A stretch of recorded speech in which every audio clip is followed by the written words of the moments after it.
1941 takes place in 1941. And we're done. Hell's the matter with you? 6 days after the Japanese attack on Pearl Harbor, the residents of California quickly go into a wild panic, believing that they could be the next ones caught in the crossfire. All while the Japanese secretly plot to bomb the Hollywood Hills, and wacky shenanigans ensue in certainly the strangest movie that Spielberg has made. And we haven't even got to this yet. What's your problem, kid? Oh, and the cast includes Dan Aykroyd, John Belushi, Ned Beatty, Tim Matheson, Lorraine Gary, Murray Hamilton, John Candy, Nancy Allen, James Caan, Patti LuPone. Wait, Eugene from Grease? Mickey Rourke, John Landis, Michael McKean, Warren Oates, and Christopher Lee. Did the casting director just search who was famous in the 70s and pick the first 20 results? That is correct. The film's story was loosely based on what became known as the Great Los Angeles Air Raid of 1942, where a Japanese submarine shelled a refinery on the California coast on the evening of February the 23rd, 1942, causing a false invasion panic that resulted in civil defense and army weapons firing into the air for about an hour, thinking that they were being attacked by the Japanese. It was just a case of war nerves. The incident was then repurposed into a screenplay racistly titled The Night the Japs Attacked, written by Robert Zemeckis and Bob Gale. The minds behind Back to the Future wrote the words The Night the Japs Attacked.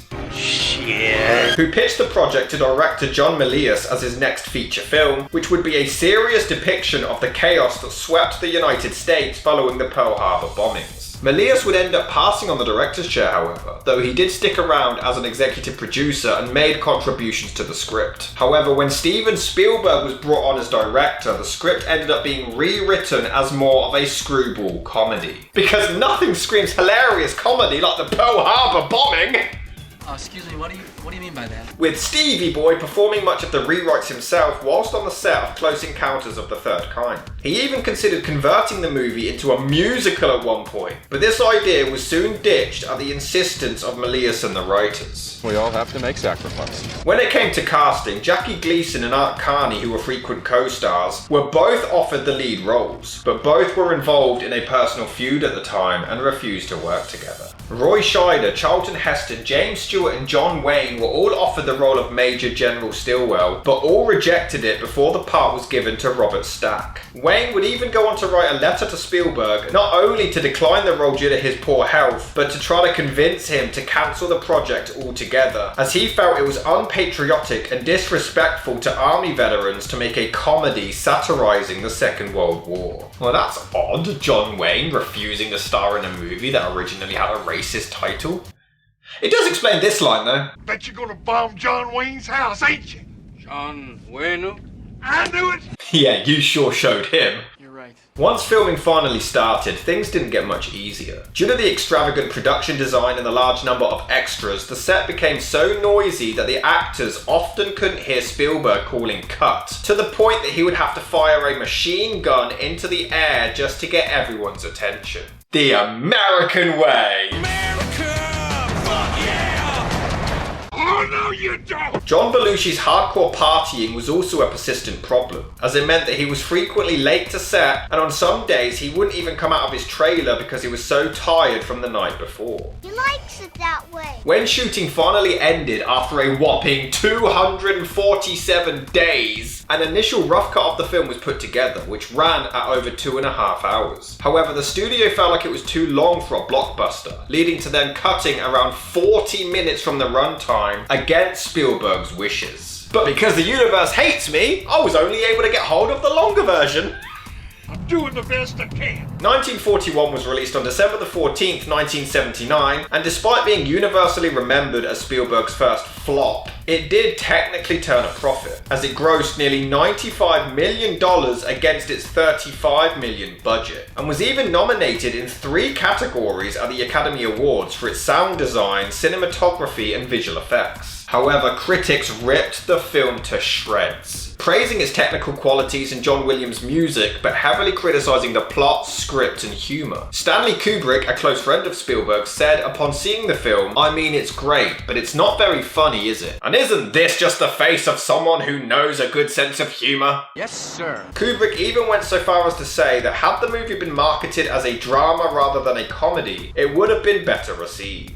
Spielberg himself also expressed regret with the picture, stating that while he didn't dislike it, he described its failure as the biggest lesson of his career, as he felt that the back-to-back success of Jaws and Close Encounters had caused him to become arrogant and overestimate his abilities as a filmmaker. Some people think that was an out-of-control production, but it wasn't. What happened on the screen was pretty out of control, but the production was pretty much in control. I don't dislike the movie at all. I'm not embarrassed by it. I just think that it wasn't funny enough. I have no other choice. However, just a year after its release, the studio gave Spielberg the opportunity to re-edit the film to his own liking, with many of the scenes that were originally cut being reinserted into the runtime, and that's the version we'll be looking at today. This extended director's cut was released in 1980 and would quickly amass a huge following through reruns on television, raising the movie to cult status. The weird thing is, considering Spielberg was still just getting his footing in the movie industry, this film seems to pay homage to his career already. He parodies Jaws, even using the exact same actress as the movie in question. The petrol station that John Belushi blows up is the same one that was seen in Duel, even having the same actress playing the proprietor in both. It's like he knew he was going to become a living legend, so he thought, you know what?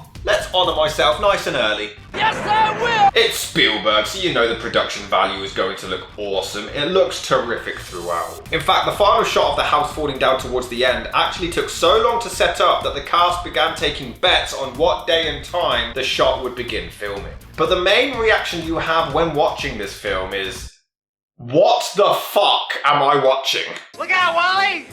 Watch it, look out, Wally! I can't take it. Just line up. I love you. Bring on your tough horse. You never had one. White flag, I surrender. Bye-bye.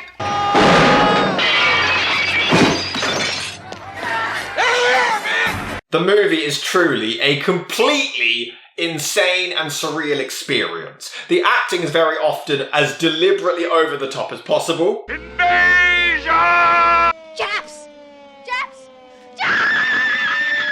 I mean, everyone freaks out to an air raid, which is pretty funny. They do manage to get a laugh regarding bombs during the Second World War, which wasn't really easy at the time. He's an American, Sikorsky. There's one thing we don't want is seeing Americans fighting Americans. Tell that to the people who stormed Capitol Hill.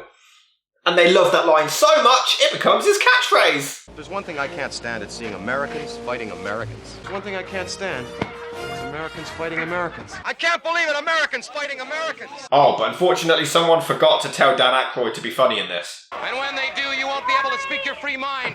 You won't be able to go and worship God in your own way. You won't be able to walk down the main street of your hometown with your best gal on your arm anymore. But don't get me wrong, the movie does have some truly heartwarming dialogue.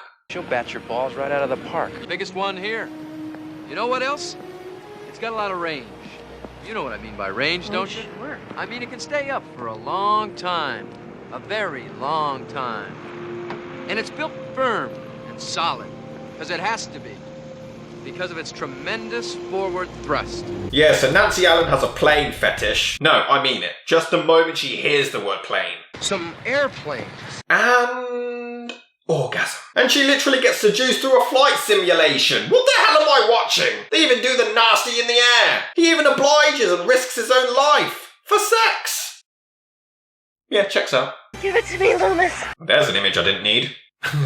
I'll give the film this much. It's insane. It's absolutely ridiculous, so it just depends how much crazy is your kind of crazy. That's the thing. When it takes risks and tries to go for the dark humor, it's actually pretty good. Ladies and gentlemen, everywhere I look, soldiers are fighting sailors, sailors are fighting marines. Directly in front of me, I see a flying blonde floozy. But then other times... Here's up. Cheese. The jokes just don't land. Often the humour falls flat. There are rare times it does get a chuckle for just how weird and silly it is, but they're not often. There's even a simple scene where an old guy doesn't realise that these soldiers are disguised as trees, but it goes on for way too long. Which is a problem, and maybe it was fixed with the edits they made, but there are so many scenes that outstay their welcome. Although it is slightly amusing that they're all dancing on Hitler's face. There's a sentence I didn't think I'd say today. What form of lunatic is that? And they did create scenes that would be ripped off in the years that followed. But I think we realise why the filmmakers of Grease decided to keep the Eugene character to a minimum. Safety bar? We don't need no safety bar. What happens if we have to jump? No, sir, buddy boy, there's no way you can get killed in one of these things unless you really try.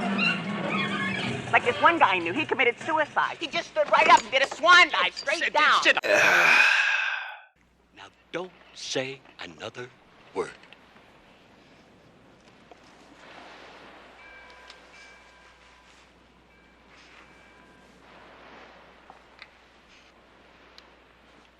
Okay, that was funny. The film is just really strange. I know, understatement, but it seems to pay tribute to Dumbo quite a lot. This must be an emotional and political message, because Adolf Hitler's favourite film was Snow White and the Seven Dwarfs. So the filmmakers are clearly saying, look, ours is Dumbo. We are different to their Austrian-German counterpart. This is all talking about their political movement during this conflict and how Dumbo is superior.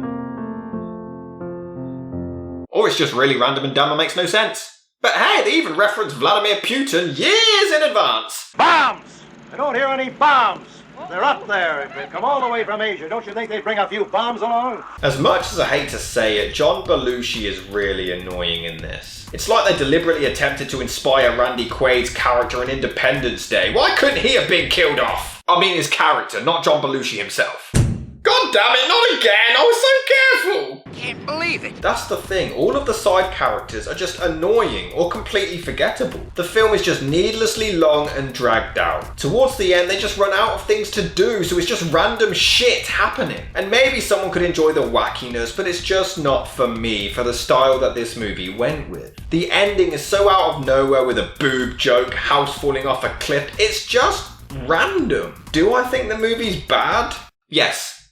It's shit, I'm just trying to be nice. You're ruining Christmas! But it's certainly an acquired taste. It's weird, it's goofy, it's off the walls insane, and it just wasn't really for me. Personally, I'll stick to the likes of Monty Python or Blazing Saddles, who, in my mind, use this style far better. But don't let me deter you from giving it a try yourself.